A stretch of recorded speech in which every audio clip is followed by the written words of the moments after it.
இந்த வெள்ளைக்காளி மீது 6 கொலை வழக்கு, 6 கொலை முயற்சி வழக்கு. இந்த வெள்ளைக்காளிகளை போன்ற பல காளிகள், இந்த காளிகளை காவல்துறையே வளர்த்து விடுது. காவல்துறை இத்தனைக்கு காரணம் காவல்துறை தான். குற்றத்தை நீதிமன்றத்தில் நிரூபித்திருந்தால் அவனுக்கு தூக்கே கிடைச்சிருக்கு. துடிக்க துடிக்க கொண்டு இருக்கான், வெட்டி ரசிச்சிருக்கிறான். நல்ல சாப்பாடு கொடுத்து பாதுகாப்பதா இந்திய தண்டனை சட்டம். அடுத்த கொலை அசைன்மெண்ட் உள்ளிருந்தே செய்வோம். இப்போ வந்து ஒரு நியூஸ் வந்து ரொம்ப பரபரப்பாக பேசப்பட்டிருக்கு. என்னன்னு பார்த்தீங்கன்னா, வெள்ளைக்காளி, அதாவது போலீஸ் ஒரு பாதுகாப்பு இருக்கும் போதே வெள்ளைக்காளி அவர்களை வந்து கொல்ல முயற்சி பண்ணியிருக்காங்க. யார் இந்த வெள்ளைக்காளி? ஒரு குற்றத்துக்காக திண்டுக்கல், புதுக்கோட்டை அந்த நீதிமன்றத்துக்கு ஒப்படைக்கிறதுக்காக கூட்டிட்டு போயிட்டு திரும்ப சென்னைக்கு கொண்டு வரும்போது இந்த ஒரு சம்பவம் நடந்திருக்கு. யார் இங்கே இவர், என்ன நடந்திருக்கு? இல்லை, இப்போ இந்த வெள்ளைக்காளியை போன்ற பல காளிகள் நீங்கள் மதுரை சிறை, திருநெல்வேலி சிறை, கடலூர் சிறை, வேலூர் சிறை, கோயமுத்தூர், சென்னை, இது போன்ற 2000 காளிகள் அடைத்து வைக்கப்பட்டிருக்கிறார்கள். 2000, அதாவது A+ ரவுடிகள், ஏ ரவுடிகள், B+ ரவுடிகள், இப்படி 4 தரமாக காவல்துறை பிரித்து இந்த வெள்ளைக்காளி மீது 6 கொலை வழக்கு, 6 கொலை முயற்சி வழக்கு, 12 வழக்கு இப்பொழுது அவர் மீது நடந்து கொண்டு இருக்கு. 30க்கும் மேற்பட்ட வழக்குகள் இருக்கு. ஆமாம் ஆமாம் ஆமாம். அப்போ இந்த ஒரு வழக்கில் கூட காவல்துறை இந்த குற்றச்சாட்டை நீதிமன்றத்தில் நிரூபிக்கவில்லை. அப்போ இந்த வெள்ளைக்காளிகளை போன்ற பல காளிகளாக ரவுடின்னு ஒரு பேர் இருக்கு, காளி பையன் சொல்லுவோம். அப்போ இந்த காளிகளை காவல்துறையே வளர்த்தி விடுகிறது. காவல்துறை இத்தனைக்கு காரணம் காவல்துறை தான். ஒரு வழக்கில் அவன் மீது குற்றத்தை நீதிமன்றத்தில் நிரூபித்திருந்தால் அவனுக்கு தூக்கே கிடைச்சிருக்கு. 2000 ரவுடிகள், முழுநேர ரவுடிகள் காவல்துறையை பாதுகாக்கிறார்கள். ஏன்னா காவல்துறை அதிகாரி பூரா ரியல் எஸ்டேட் பண்ணுறான், அரசியல்வாதி பாதுகாக்கிறான். இப்படி 2 பேரும் பாதுகாக்கிற காரணத்தினால்தான் இவனுக்கு 30க்கும் மேற்பட்ட வழக்கில் நிலுவையில் இருக்கு. 31வது வரும், 32 வரும், செஞ்சுரி அடிப்பான். ஆனா இப்ப கூட அந்த கஞ்சா வழக்குல வந்து போலீஸ் அரெஸ்ட் பண்ணி சென்னை புழல் அடைச்சிருக்காங்க. மேலும் இவர் மேல வந்து திண்டுக்கல், புதுக்கோட்டை அங்கேயும் கேஸ் இருக்குன்னு சொல்லி அந்த நீதிமன்றத்தை கொண்டு போயிருக்கான். அரெஸ்ட் பண்ணிக்காதானங்க ஐயா? நீங்க அரெஸ்ட் பண்ணாம விட முடியாத 30 கேஸ் இருக்கிற குற்றவாளி எப்படி விட முடியும்? விடணும்னு எதிர்பார்க்குறீங்களா? இல்லை, அதான் அரெஸ்ட் பண்ணல, நடவடிக்கை எடுக்கலன்னு சொல்லி. ஆனால் அரெஸ்ட் பண்ணியிருக்காங்களே இங்கே. இல்லைங்க, அதாவது நீங்கள் கேட்குற கேள்வி எப்படி இருக்குன்னு கேட்டால், சின்ன குழந்தை, அந்த குழந்தை தெரியாமல் தவறு செய்கிறது. யார் அதை கண்டிப்பாங்க? தாயோ தகப்பனோ கண்டிப்பாங்க. அப்போ அவன் பெரிய குற்றவாளியாக, பெரிய மாஃபியாவாக மாறிய பிறகு அவன் தூக்கு தண்டனை தூக்கு கயிறு முன்னால் நின்று அவன் சொல்கிறான், நான் குற்றவாளி அல்ல, என்னுடைய தாயும் தந்தையும் தான் குற்றவாளிங்கிறான். சிறு வயதிலே என்னை கண்டிக்கலை, என்னை தண்டிக்கலை, என்ன என்னுடைய சிறு திருட்டை உற்சாகப்படுத்தினார்கள்.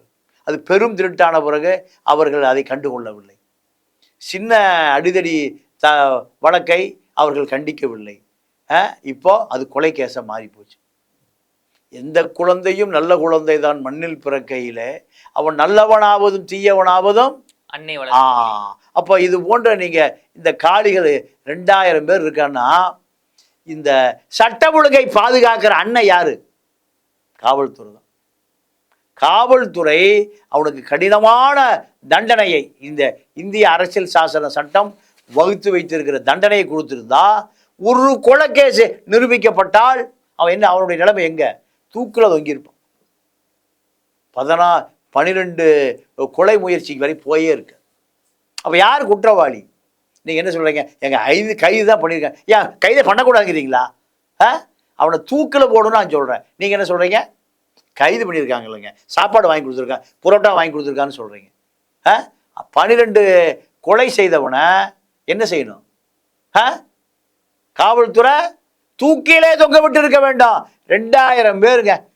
நான் சொல்கிற ஜெயில், அதாவது சென்னை, கடலூர், வேலூர், திருச்சி, மதுரை, கோயம்புத்தூர், திருநெல்வேலி, இத்தனை ஜெயிலிருந்து 2000 பேரை தூக்கிலே தொங்க விட்டால் தமிழ்நாட்டில் குற்றமே நடக்கும். இந்த காவல்துறை ஆய்வாளர்களும் அவர்களுக்கு மேல் இருக்கக்கூடிய deputy commissioner of police, assistant commissioner of police, காவல்துறை துணைத் தலைவர், டிஐஜி, ஐஜி, காவல்துறை தலைவர், ஏடிஜிபி, இத்தனை பேரும் எனக்கு தெரிந்து அவருடைய காலரேடி எடுக்க சொல்லுங்க சென்ட்ரல் இன்டெலிஜென்ஸ் இருந்து.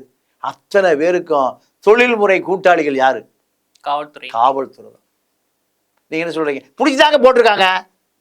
நான் என்ன சொல்றேன், அவர்களை தூக்கில நீங்க ஒரு ரவுடி தண்ணி அடிக்கலாம் பம்பாய் போயிட்டு வருவார் ஃப்ளைட்டில், குட்டி கிடக்குது. முதலமைச்சர் வைத்திருக்கிற அந்த லேண்ட் குரூசர் காரை சீர்காழி சூர்யா வச்சிருந்தான், தெரியுமா? அப்போ இதெல்லாம் யாருடைய குற்றம்? காவல்துறை பிடிச்சிதாங்க போட்டிருக்கான். அப்படி அல்ல, அவனை என்கவுண்டர்ல சுட்டு கொல்ல வேண்டிய நபர் எத்தனை கொலை பண்ணியிருக்கான். ஆனா இங்க நம்ம இந்திய சட்டம் சொல்றது என்ன, 1000 குற்றவாளிகள் தப்பிக்கலாம், ஆனா ஒரு அப்படி இல்ல, அப்படி அதெல்லாம் இல்ல. அம்பேத்கர் சொல்றாரு, எந்த குற்றவாளியும் தப்பிக்க கூடாது. எதுக்கு 1000 குற்றவாளி தப்பிக்கிறான்?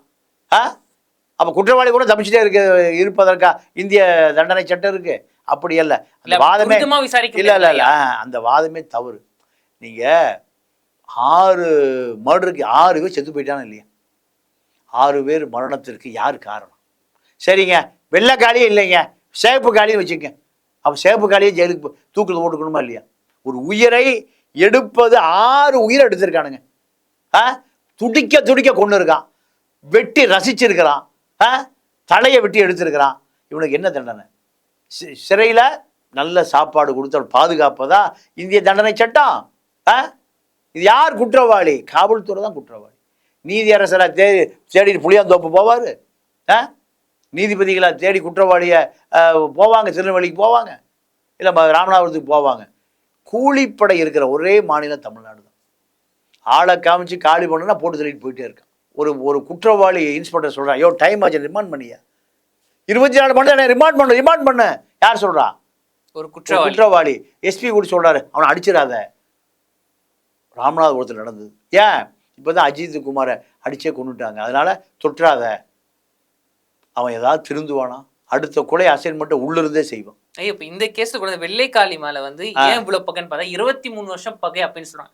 அப்ப இந்த பிரச்சனை எங்க ஆரம்பிச்சுன்னு பாத்தீங்கன்னா மதுரையில இருந்து ராஜபாண்டி, குருசாமி இவங்க கிட்ட இருந்து தான் இந்த பிரச்சனை ஆரம்பிச்சுது. இத்தனை கொலைகளுக்கு காரணமும் அவங்க தான், அந்த ஒரு பகை தான் அப்படின்னு சொல்றாங்க. அதை பத்தி சொல்லுங்க. இல்லை, இப்போ குருசாமி, ராஜபாண்டி 2 பேரும் சொந்த உறவினர்கள். 2 பேருமே மதுரையில் போய் மைக்ரேட் ஆகி இவர் அதிமுகவில் ஒரு பெரிய தலைவர் ஆயிடுறாரு ராஜபாண்டி. குருசாமி திமுகவில் பெரிய பொறுப்புக்கே வந்துடுறாரு. இந்த தாதாக்கள்லாம். ஆனா இவங்க உறவினர்ன்றீங்க, எப்படி உங்களுக்குள்ள பகையா வந்துருச்சு? நீங்க எல்லா சொத்து தகராறு தான், அத்தனையுமே சொத்துக்கான தகராறு தான். கட்சி தகராறும் பார்க்கலாம். கட்சி தகராறுலாம் இல்லை, சொத்து தகராறு தான். ஸோ நீங்கள் அடுத்தவனுடைய சொத்தை அபகரிப்பதும், அடுத்தவனுடைய நிலங்களை அபகரிப்பதும், இதற்காக தான் கட்சியை தேவைப்படுது. இதுக்காகத்தான் கட்சியை தேவைப்படுது. புட்டு சுரேஷ் என்ன பல மந்திரிகளை பேரை சொல்லி தான் கூப்பிடுவார். திமுகவில் புட்டு சுரேஷ் நடு ரோட்டில் வெட்டி கொண்டாங்க. அழகிரிக்கு அவ்வளோ நெருங்கிய நண்பர். அப்போ இவர்களெல்லாம் ஒளிந்து கொள்ளுகிற இடம்தான் அரசியலை தவிர இந்த ரவுடிகள், எஸ்ஆர் கோபி, இப்படி பல ரவுடிகளை பெரிய பெரிய பதவியில் அட்டாக் பாண்டி, ஏன்னா பாகிஸ்தான் பார்டரில் போய் இராணுவ முகாமையை அட்டாக் பண்ணார். இல்லை, காவல்துறை வேடிக்கை பார்த்துட்டு இருப்பான், ஒரு அப்பாவி அடித்து கொள்ளுவான். தினகரன் அலுவலகம் அங்கே வேலை பார்க்குற அப்பாவி பத்திரிகையாளர்களை பெரிய ஊட்டு கடை எடுத்து போய் அடித்தே பல பேரை மண்டையை உடைச்சான். காவல்துறை வேடிக்கை பார்த்துட்டு. ஏன்? காவல்துறை அரசியல்வாதி கட்டளை ஒன்றும் பண்ணிடாது. தினகரன் அலுவலகம் எரிய வேண்டும், இதுதான் அட்டாக் பாண்டி. அவர் எங்கே வந்தார்? மதுரை மாவட்ட வேளாண்மை கூட்டுறவு வங்கியினுடைய தலைவர். இதுதான் தகுதி. இந்த திராவிட இயக்கத்தில் இதுதான் தகுதி. இப்போ குருசாமிக்கும் வெள்ளைக்காளிக்கும் முரண்பாடு வருது. அதுக்கான ராஜபாண்டி இவர் அவருக்கு சொந்தம், அவர் இவருக்கு சொந்தம். அப்போ குருசாமி டேய் ஒன்று சண்டை வம்பு வேண்டாம், 1 கோடி ரூபாய் கொடுக்குறோன்னு பேசுறாரு குருசாமி. 1 கோடி சாதாரணம். அப்போ எத்தனை கோடி இருந்தால் 1 கோடி கொடுப்பார்? வீட்டில் எத்தனை கோடி இருந்தால் சோப்பில் ஒரு 5000 வச்சுட்டு வருவோம். 1 கோடி. அப்போ அவர் சொல்கிறாரு வெள்ளைக்காளி, நான் உனக்கு 1 கோடி கொடுத்துட்றேன், குருசாமி போட்டு தள்ளிட்டு கொடுக்குறேங்கிறார். அப்போது குருசாமி எப்படியும் கொல்லப்படுவதற்கு வாய்ப்பு அதிகம். ஏன்னா 1 கோடியை தூக்கி கொடுத்தா கூலிப்படை யாரை வேண்டுமானாலும் போட்டு தள்ளுவோம். இந்த இவர்களெல்லாம் என்கவுண்டர் பண்ண வேண்டிய கூலிப்படைகள், ஆனால் சகஜமாக சுற்றிட்டு இருக்கான். எனக்கு தெரிந்து திமுக ஆட்சியில் சலேஜ் ராஜ்னு ஒரு ஏசி இருந்தார் டி நகரில். இப்போ செத்து போயிருப்பாரோ உயிரோடு இருப்பாரோன்னு தெரியல. அவரெல்லாம் சாக வேண்டிய ஆள் தான். அவ்வளவு கொடூரமான நபர் சலேஜ் ராஜ்னு டி நகரில் ஏசி. எந்த ரவுடி சென்னைக்குள்ளே வந்து காவல்துறையால் பிடிக்கப்பட்டாலும் உடனே தனசேகருக்கு போகும். தனசேகர் அப்படியே சலேஜ் ராஜுக்கு சொல்லுவார். சலேஜ் ராஜுக்கு அந்த ஏசிக்கு உயர் அதிகாரியே யார் கேட்குறது? தனசேகர் தான். அவ்வளோ ரவுடி கூட்டம். உடனடியாக அந்த ரவுடி அங்கே விடுவிக்கப்படுவார். ஒரு விஷயம் சொன்னீங்க, ஒரு ரவுடி கூட்டம் இருக்கு அப்படின்னு. ஆனா இங்க கூட பார்க்கணுங்க, அதே குருசாமி அவர்களை வந்து அவர் கதையை முடிக்கணும்னு சொல்லி வெள்ளைக்காளி 2023 செப்டம்பர் மாதம் ஒரு பிளான் பண்ணியிருக்காரு. என்னன்னா, பெங்களூர்ல இருந்து மதுரைக்கு வரும்போது பெங்களூர் ஹோட்டல் தங்கியிருக்காரு, அங்க அவர் கதையை முடிச்சுன்னு சொல்லி பிளான் பண்ணியிருக்காங்க. ஆனா அதான் அவர் தப்பிச்சிருக்காருன்னு சொல்றாங்க. இல்லை, அதான் அதுக்காக தான் இது பழிவாங்க விதமா இங்க இருக்கோ. இல்லை, அதாவது வெள்ளைக்காளிக்கும் குருசாமிக்கும் தீராத பகை. எல்லாம் கட்ட பஞ்சாயத்து தான். வேற என்ன? இந்தியா பாகிஸ்தான் சண்டையா? இல்லை பொதுமக்களுக்கு யார் உதவி செய்வது, நக்சல்பாரிகளுக்கும் நில உடைமையாளர்களுக்கு முதலாளி சண்டை? இல்லை, எல்லாம் திருட்டு கட்ட பஞ்சாயத்து தான். அப்போ யார் எதை செய்வது, யார் நான் கட்ட பஞ்சாயத்து பண்ண நீ தலையிடக்கூடாது, நீ கட்ட பஞ்சாயத்து பண்ணால் நான் தலையிட மாட்டேன். அப்போ ஏன் போலீஸ் உள்ள வந்து தடுக்கலையா? இவ்வளோ இல்லைங்க, மரணம் இல்லை. போலீஸ் இதை பற்றியெல்லாம் கவலையே இல்லை. போலீஸுக்கு இதை பற்றி நீங்கள் 2000 கேஸ் இருக்குது. பாதி பேர் யாருடைய பாதுகாப்பில் ஒளிஞ்சிருக்கான்?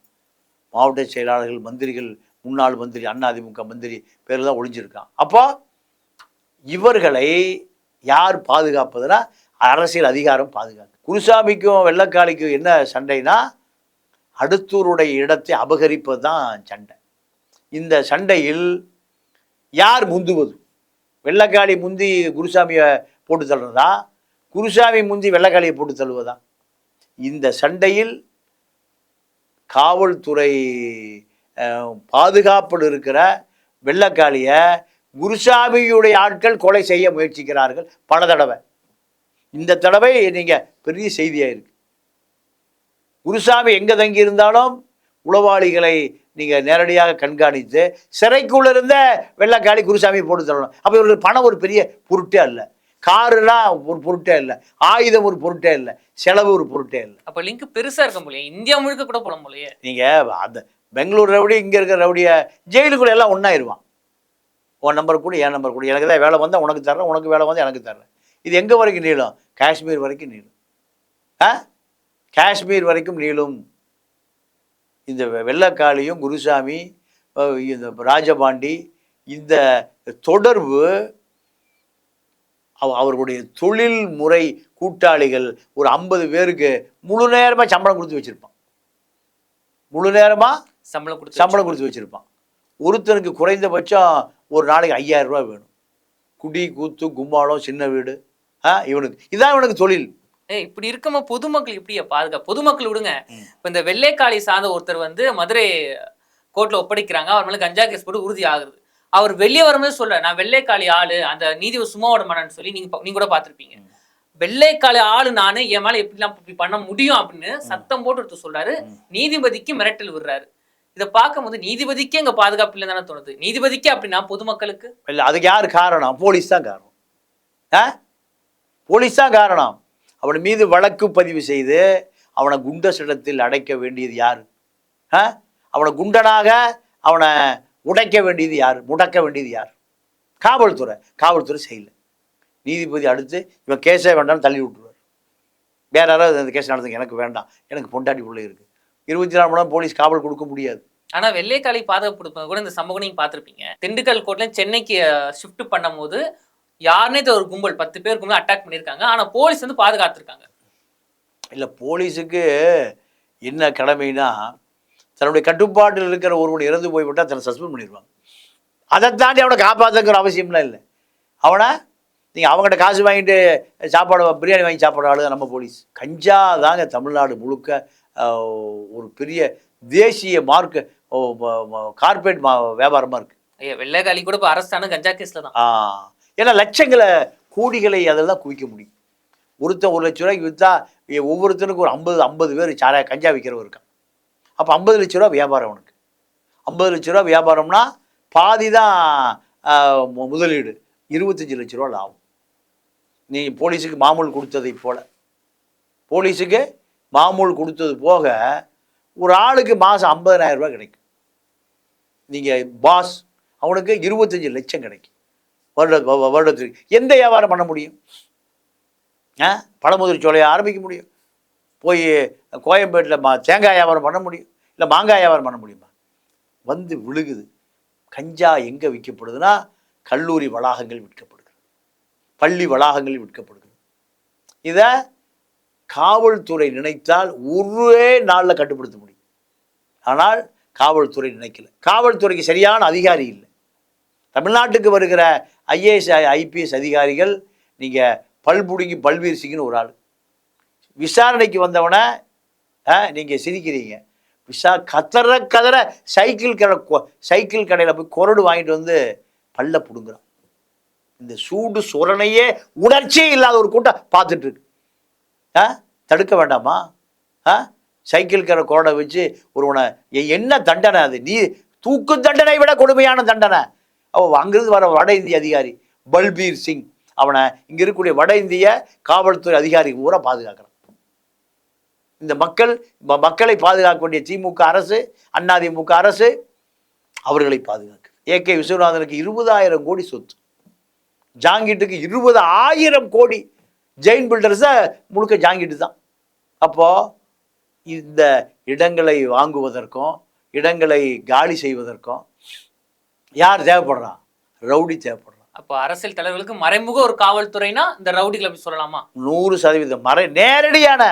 நீங்கள் பாருங்கள், ஒரு எம்எல்ஏவோ இல்லை முன்ன மாவட்ட செயலர் போகும்போது பின்னாடி தடியாக 4 பேர் உட்காந்துருப்பான் பார்த்தீங்களா? அத்தனை பேர் அக்கிஸ்ட்டு தான். அவன் என்ன இப்போ படித்தவனா, இல்லை பண்பாளனா, இல்லை ஏதாவது குறிப்பெழுதுறவனா? எழுத படிக்க தெரியாது. ஒரு சமூகத்தை எழுத படிக்க தெரியாமல் இந்த திராவிட இயக்கம் வச்சிருக்கு. இந்த சமூக மாற்றம் என்பது எங்கேருந்து வரப்போகுதுன்னு தெரியல. இத்தனை குற்றவாளிகளும் காவல்துறைக்கு தெரியும். கஞ்சா விற்கிறவன் அத்தனை பேர் காவல்துறைக்கு தெரியும். விபச்சாரம் பண்ணுகிற அத்தனை பேர் காவல்துறைக்கு தெரியும். காவல்துறைக்கு தெரியாமல் இது நடப்பதற்கு வாய்ப்பே இல்லை. 100% வாய்ப்பு இல்லை.